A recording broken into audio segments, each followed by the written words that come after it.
Jadi kita tahu bahwa di tahun 2019 cukup banyak saudara-saudara kita pejuang demokrasi yang wafat atau sakit. Dan tentu kita membantu KPU, Bawaslu sebagai penyelenggara dan pengawas yang independen yang melakukan rekrutmen untuk menjaga, mengantisipasi jangan sampai peristiwa di tahun 2019 itu terulang. Oleh karena itu beberapa langkah seperti yang sudah dilakukan untuk mengantisipasi itu. Di antaranya lah mengenai persyaratan-persyaratan. Persyaratan yang didasarkan kepada masukan dari Menteri Kesehatan. Idealnya manusia itu bisa bekerja terus-menerus 10 jam.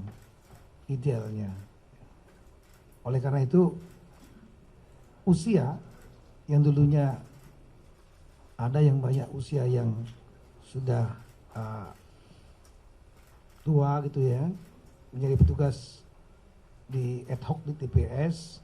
Nah, kali ini dibatasi dengan KPU, peraturan KPU itu 17 sampai dengan 55 tahun. Idealnya kondisinya baik kira-kira gitu. Nah, kemudian untuk memastikan bahwa yang bersangkutan baik, maka dilakukan screening.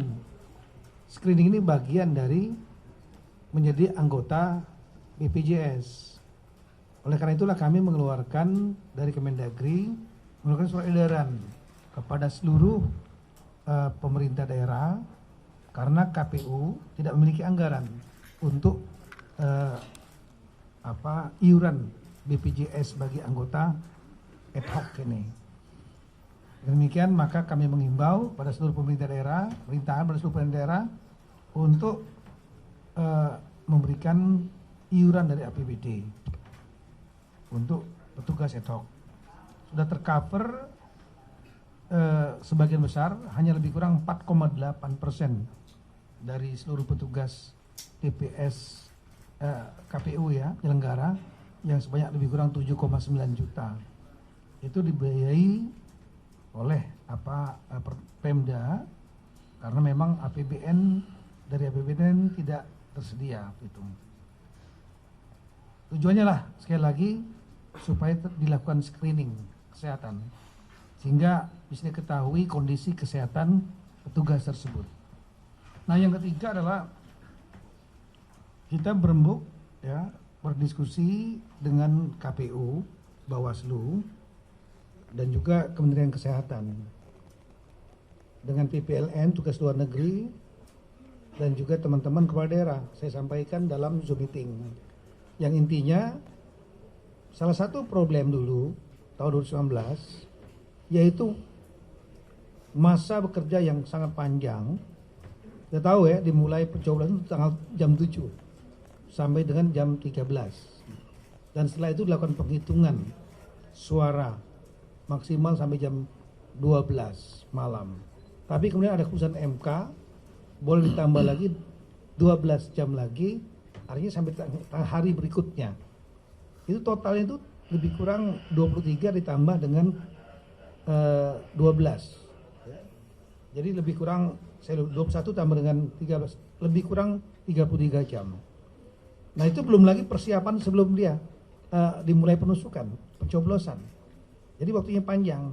Nah, ada klausul yang kadang-kadang di bawah teman-teman lapangan kurang memahami, yaitu keputusan MK yang menyatakan bahwa penghitungan suara dilakukan tanpa jeda. Nah, tanpa jeda ini banyak yang dimaknai artinya nggak boleh tinggal di tempat terus-menerus. Padahal idealnya ya manusia bekerja 10 jam menurut Kementerian Kesehatan kalau terus-menerus. Nah, inilah salah satu mungkin yang menyebabkan kelelahan. Nah, untuk mengantisipasi ini kita berdiskusi dengan KPU Bawaslu dalam Zoom meeting dengan seluruh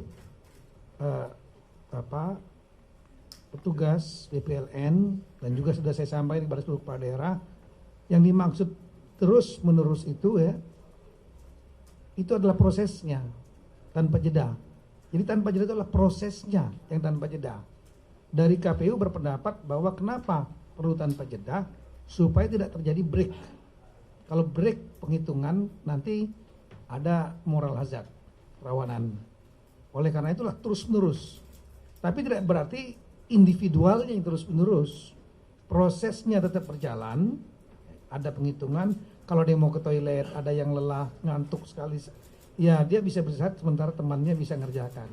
Nah inilah pemahaman ini yang kita sampaikan kepada teman-teman di daerah juga, ya, sehingga mereka bisa mungkin memahami bahwa mereka boleh beristirahat ya ketika sangat lelah sekali. Yang penting prosesnya berjalan.